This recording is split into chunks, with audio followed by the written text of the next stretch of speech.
Welcome to Stuff You Missed in History Class, a production of iHeartRadio's How Stuff Works.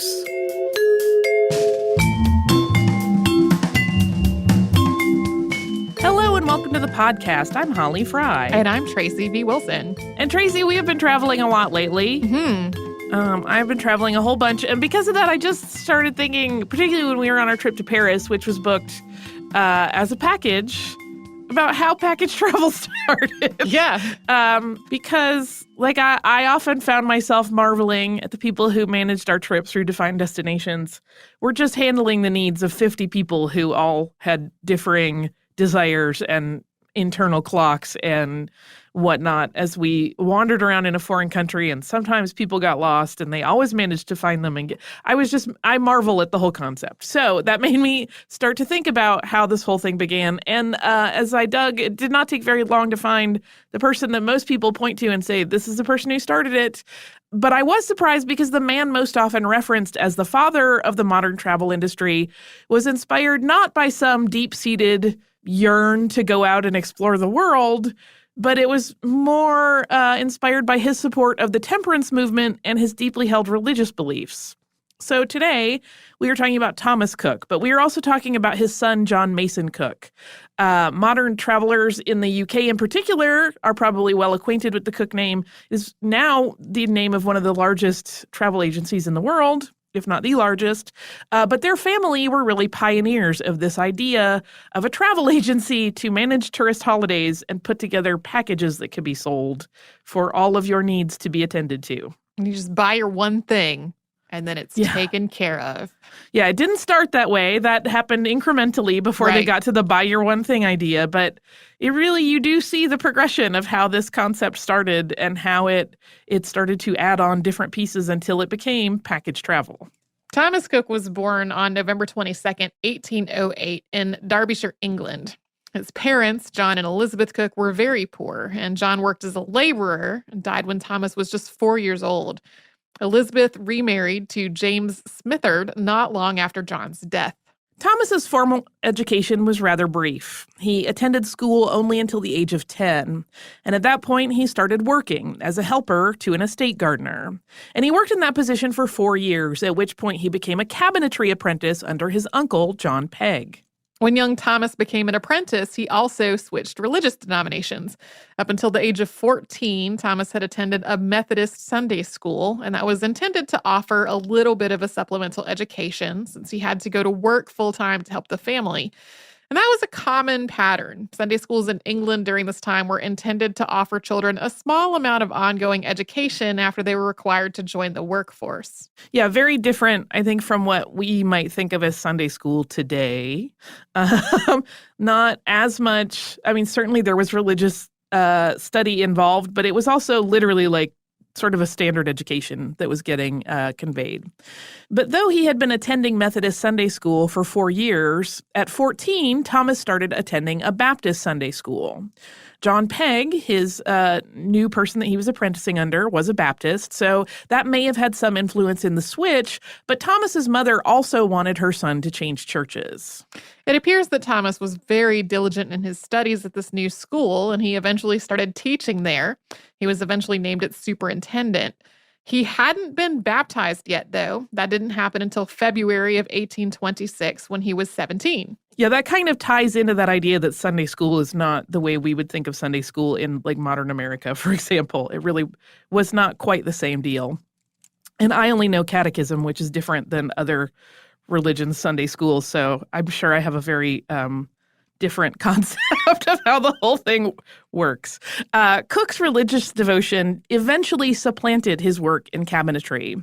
After 5 years as his uncle's apprentice, he left that job behind to become a missionary. And his new job consisted of traveling from town to town in rural England. In each town, he would distribute literature, give sermons, and set up a Sunday school there. He got paid £36 annually for the job, and that amount was throttled back as he started to receive aid from the people that he ministered to. While traveling with his work, the 20-year-old Cook met a young woman named Marianne Mason, another Sunday school teacher who was a year older than Thomas. Thomas and Marianne were sweethearts for 4 years before they got married on March 2nd, 1833. That's another thing that made me chuckle in some of the biographical write-ups of him. People will talk about what a long courtship that was, whereas, again, in the modern era, not so much. Not only did Thomas's bachelor status change to that of husband in 1833, he also changed jobs. He returned to carpentry. His job as a missionary had ended because the church could no longer fund his salary, so he moved with Marianne to Market Harborough and opened up a shop. On January 13th, 1834, they welcomed a son, John Mason Cook. In 1835, they had another child named Henry, but the second son died while still a baby. They didn't have any more children until the mid-1840s when their daughter Annie was born. In 1836, the Cooks took a strong stand for temperance. They felt that liquor was causing all manner of social problems. This was a pretty popularly circulated idea at the time, and they decided that they wanted to lead by example in their own lives. So they both signed a pledge of temperance, and they also vowed that no one who worked for them would have access to alcohol while on their property. But Thomas was not content to do just that. He started really throwing his time and his efforts into promoting temperance in the latter half of the 1830s. Cook reached back to his preaching days at this time. He started to preach the importance of temperance and the dangers of alcohol. He wrote and distributed pamphlets with these same messages. He also started setting up recreational events that were alcohol-free. They were social gatherings called rational recreation, where the activities were wholesome and the hardest liquid served was ginger beer. He also founded a periodical called the Children's Temperance Magazine in 1840. And it was Cook's temperance efforts and his desire to put together activities that would offer fun and socializing without alcohol that led him to start setting up travel activities. In June of 1841, while he was walking to a temperance meeting in Leicester near his home, he had a bolt of inspiration. He realized that developments in transportation that had been part of the Industrial Revolution, and in particular, railroads, could be used to spread the word about temperance farther than ever before. He was walking to a meeting in Leicester when he had this idea. And when he got there, Cook outlined his plan to the attendees. He pitched the plan that they would hire a train specifically to get their members to another meeting farther away the next month. Everybody thought this was a great idea, so he reached out to the Midland Railway to try to make the arrangements. And they were completely open to it. So on July 5th of 1841, just a month after he had his idea, Thomas led a group of 500 members of the temperance movement on a trip. It was a train ride from Leicester to Loughborough to attend a meeting and a lecture there. And each attendee paid $1 for the trip that was arranged by Cook. And this trip went very, very smoothly, and its success led Cook to plan for more. I just want to say 500 people is a lot of people. That is a lot of people. I mentioned at the top of the show how I marveled at managing 50 people on a trip. 500 seems bananas. To bolster the whole enterprise, Cook wanted to be in a bigger city to have greater access to travel resources. So to that end, he and his family moved to Leicester. The temperance and Baptist community there was much larger, and he was also able to expand his business with an eye to using these businesses to promote temperance. He started printing temperance literature in his own print shop, and he also opened a bookstore to sell that literature in. He also printed and sold guidebooks and almanacs through this system. And next, he opened 2 temperance hotels. The first in Derby was managed by his mother Elizabeth, and his wife Marianne managed the second, which was in Leicester. Coming up, we'll talk about how Thomas transitioned from wrangling groups of temperance supporters to managing travel as a business. But first, we'll pause for a sponsor break.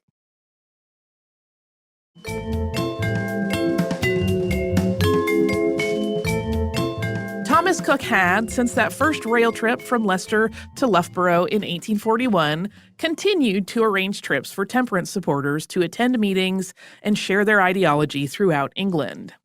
But in 1845, he decided to actually make a business out of it, running tours for profit. He had a really good network of contacts within the railways at this point, and he had already made a name for himself as an efficient and trustworthy organizer of group excursions. So he was starting this enterprise from a very strong position. Cook's first for-profit itinerary went to Liverpool, with starting points for travelers at Leicester, Derby, and Nottingham. This included excursions to Carnarvon and a hike up Mount Snowdon. He was conscious of the fact that even on his previous temperance-oriented trips, for a lot of the people traveling, it was a really new experience. And to that end, he produced a handbook for the 350 people on this Liverpool tour, offering them both practical advice and encouragement to abstain from drink while enjoying the journey. This handbook was the first of many. He assembled them for all of his tours after this point. First class tickets cost 15 shillings and second class was 10 shillings. Travelers could also opt in to a steamer cruise to North Wales for an additional fee. The Liverpool tour was a far more ambitious project than any of Thomas Cook's temperance trips had been. But it went well. So well that Cook started to set his sights on expanding to new destinations. And he decided, after he had done some of these Liverpool trips, that the next excursion he wanted to offer would go to Scotland. The Scotland tour was scheduled for the summer of 1846, and it was Thomas Cook's first real flop since he started planning group travel. The several hundred people who had booked had been told that they would be able to disembark from the train they were on when it made stops along the way to the coast. And there they were going to board a steamer to Scotland. But it turned out that train passengers were not allowed to get off and on at stops. The train also didn't have bathrooms, and it didn't offer food service. So by the time the group got to the coast, they were already miserable. The next leg of the trip was aboard the steamer Ardrossan, which was also a problem. Cook had booked more people than there were cabins. There appears to have been a miscommunication between him and the steamer. So some of the group had to hang out on the deck, and they got drenched in a storm that came along while they made this crossing. But once the group arrived in Scotland, they were warmly welcomed with marching bands and other fanfare, and from that point, it seems to have gone okay. Reviews of this tour were unsurprisingly unkind. Part of the criticism was Thomas Cook's unrelenting devotion to temperance, which he preached to all his tour groups. This summer of problems caused a temporary halt to Cook's travel business. He was also seeing new competitors emerge in the publishing market, some of whom were printing books and pamphlets on temperance as well. Yeah, so he had kind of planned on this travel thing going well, and it started well and then wasn't, and then this other area of the market that he had cornered was suddenly having some competitors, and he just kind of needed to regroup. So he slowly rebuilt his business over the next couple of years. And in 1848, he was once again up and running with his tours, publishing, and his temperance hotels. For the next couple of years after that, he launched successful tours to Scotland and Ireland. And then a new opportunity presented itself to Cook in the form of the Great Exposition of 1851, which has made numerous appearances on the podcast over the years. Cook booked travel arrangements for more than 150,000 people to go to the Great Exposition. To bolster his travel business, he also started publishing the periodical/travel catalog Cook's Exhibition Herald, an excursion advertiser. This effort to create exposition tours was, incidentally, made at the urging of previous podcast subject and Crystal Palace architect Sir Joseph Paxton, who hoped that Cook would make it possible for the workers outside of London to see the hall. Paxton remained a supporter of Cook's work long after the exposition, and Cook's Exhibition Herald was later published under the name Cook's Excursionist. And after the Great Expo, Thomas Cook built his offerings up to meet new levels of demand because he had become very well known while planning all of those trips. He started offering an assortment of trips that travelers could choose from throughout England, Ireland, Wales, and Scotland. These were not, we should note, all-inclusive tours. Cook's agency booked travel and outlined itineraries and provided guidebooks, but tourists were responsible for booking their own lodging and getting their own food. And as his travel business grew, Thomas Cook ceased operation of his printing efforts so that he could focus more on tourism. He still printed guidebooks, but he wasn't running his own print shop. After a decade of growth and expansion within his established roots, Cook expanded his offerings to a wider range of destinations on the European continent. This was in part because his tours in Scotland ran into a problem, which is that the rail companies in Scotland stopped offering him discounted group rates for the trains.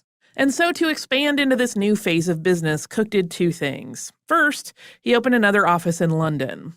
Similar to the reasons that he moved to Leicester, this shift to London offered greater resources and more access to a wider clientele.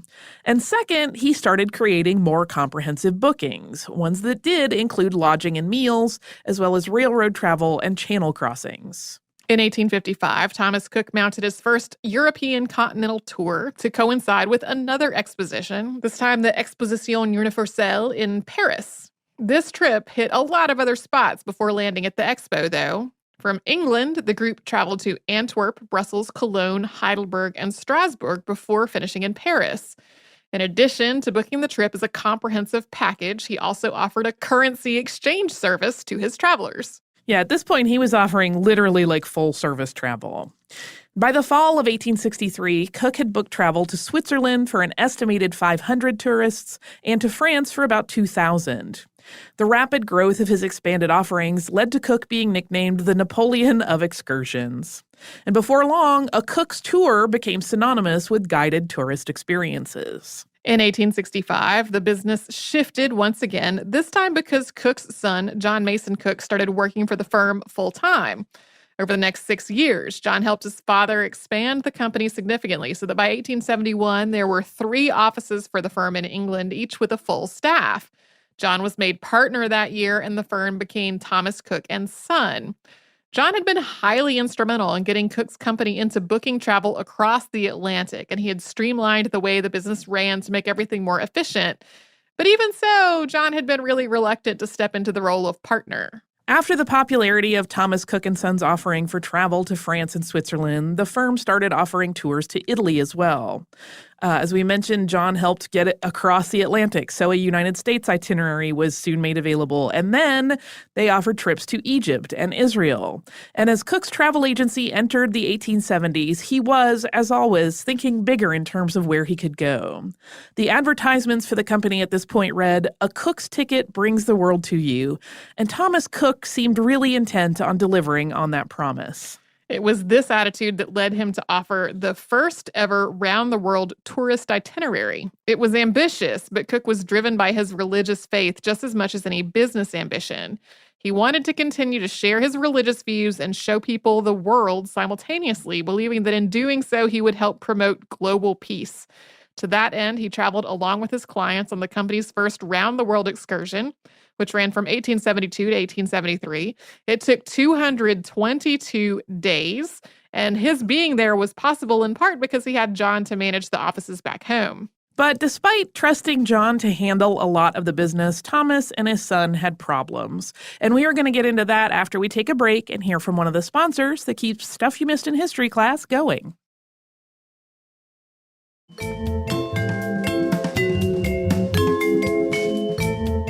Thomas and John Cook did not always agree on how their business should run, even though John was made a partner, and this ultimately caused serious problems. I read some historians that suggested that the two of them had such different approaches that they would have been terribly complementary if it weren't for the fact that they were continuously butting heads. So while Thomas was shepherding that first world tour, for example, John settled the firm's main offices into a new, fancier, and more expensive location. When Thomas returned, the travel agency started a business partnership with an American partner, and that turned disastrous. The idea was that combining their efforts with a business interest on the other side of the Atlantic was going to bolster travel bookings from North America to Europe and vice versa. But that did not work out. Over the next several years, Thomas and John were increasingly at odds, and the U.S. partnership fell apart, which added even more strain to the relationship. Even as they successfully moved on to new ventures, including offering cruises, they didn't seem to celebrate as much as they seemed to argue. And the main issue between them was that they just felt completely differently, as I said, about how their business should run. Thomas had always dreamed big in terms of trips, but he wasn't especially concerned with turning huge profits as long as they were making some profit. He basically seemed to just want enough to provide for his family and then donate pretty generously to the various charities that he supported. John, on the other hand, envisioned much grander things. He really believed that they could be much more financially lucrative, and he thought that his father's approach to business was too soft and inefficient, and that his father was a little bit of a Billy Dreamer. Additionally, John wanted Thomas to keep his religious and temperance views out of their tours and maintain those interests as personal matters, not business. This strife between Thomas and John wasn't exactly new. It had basically been there ever since John was young. There was a time as a very young man, just out of school, when John had worked in Thomas's print shop and had worked on some of the tours, but the two of them had butted heads so often that John left to work for a railway company.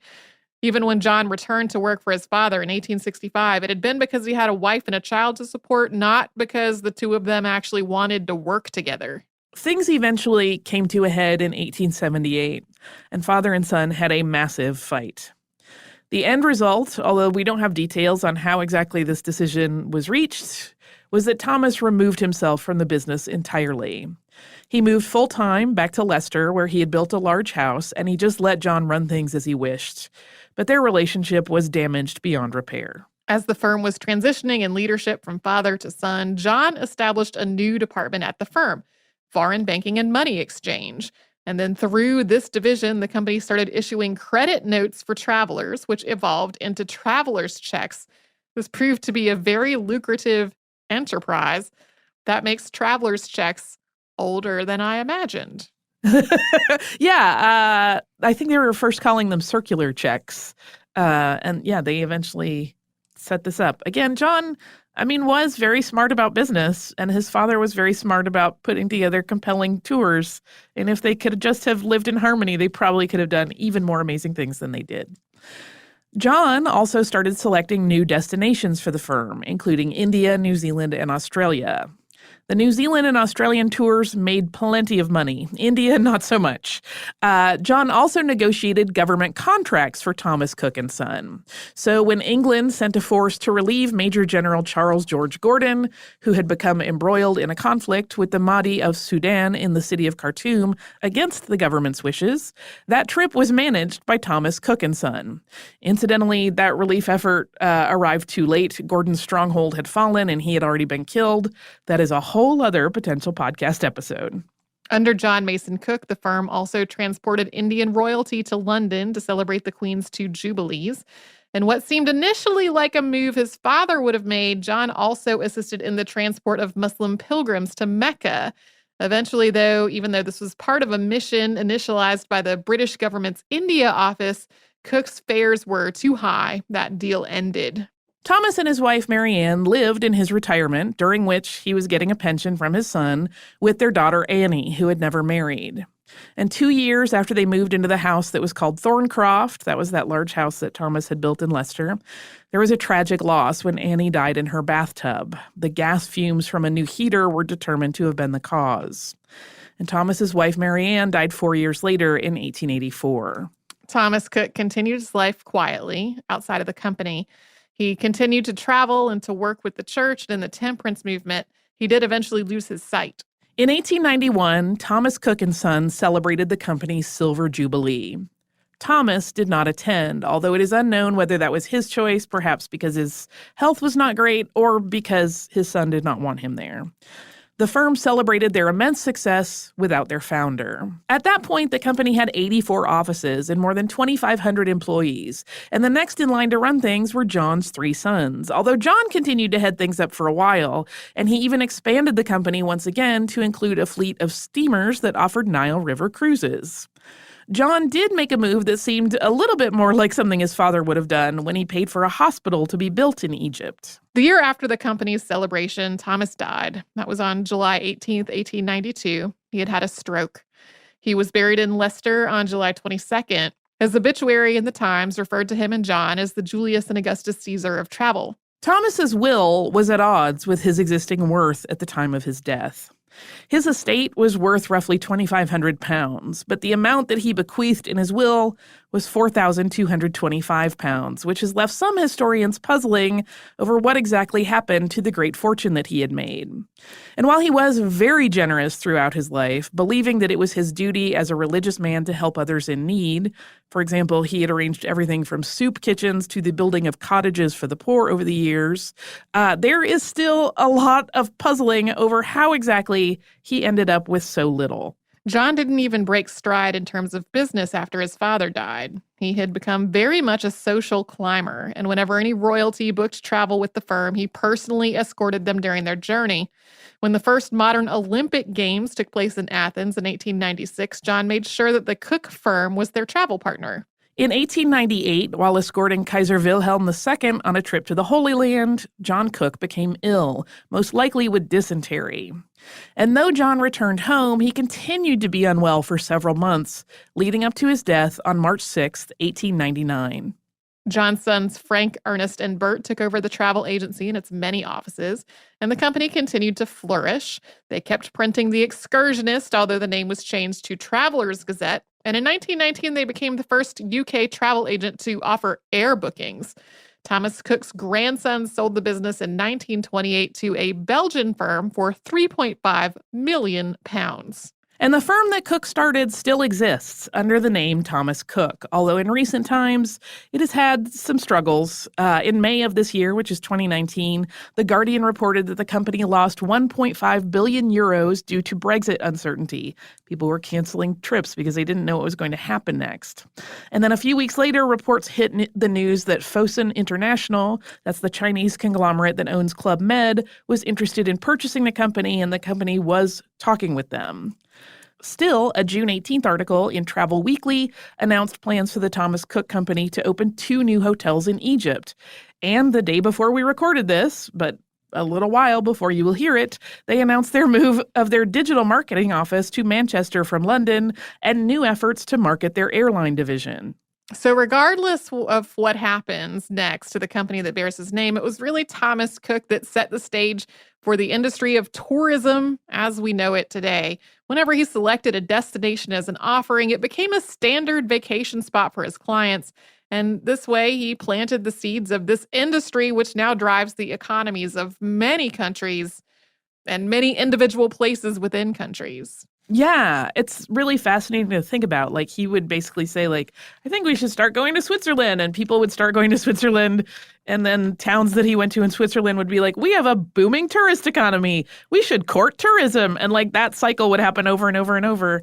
And in many ways, he really ended up kind of shifting the way that various areas managed their economics, because that, again, tourism is a big business. Do you want to hear about a fun card? I sure do. It's very, very cute. It is from our listener, Shelby, and Shelby has the most spectacular penmanship. She writes, Dear Holly and Tracy, I've listened to Stuff You Missed in History Class for years, even before y'all were the hosts. I have always loved history, and I have learned so much from the podcast. I've wanted to write in and send you something for a long time, but only recently finally found something I thought you might like. It's stickers of cats in space. I don't have a cat, but I know y'all are big fans of felines. Hope you like them. Thanks for all your hard work, informing me and many others throughout the years. She writes, P.S. There are a couple of non-feline space stickers, but they also still reminded me of y'all. And then P.P.S. I don't have any pets currently, but I do love drawing them, and I do commissions occasionally. You can check out her Instagram, which is @ArtfulVice. She does some really, really beautiful work. And these cat stickers are adorable, and it really is sort of the intersection of so many things that delight me that I could not be more enthused. I love them. Yay. It's so sweet of her to think of us. Thank you so much, Shelby. I love the stickers. Thank you. I'll share them with Tracy when she comes in a couple weeks, and we will get them all sorted out. If you would like to write to us, you should do that. You can do it at historypodcast@howstuffworks.com.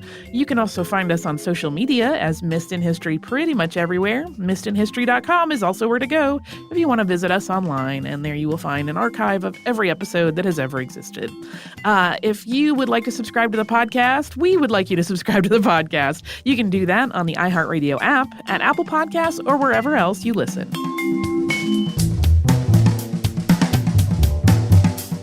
Stuff You Missed in History Class is a production of iHeartRadio's How Stuff Works. For more podcasts from iHeartRadio, visit the iHeartRadio app, Apple Podcasts, or wherever you listen to your favorite shows.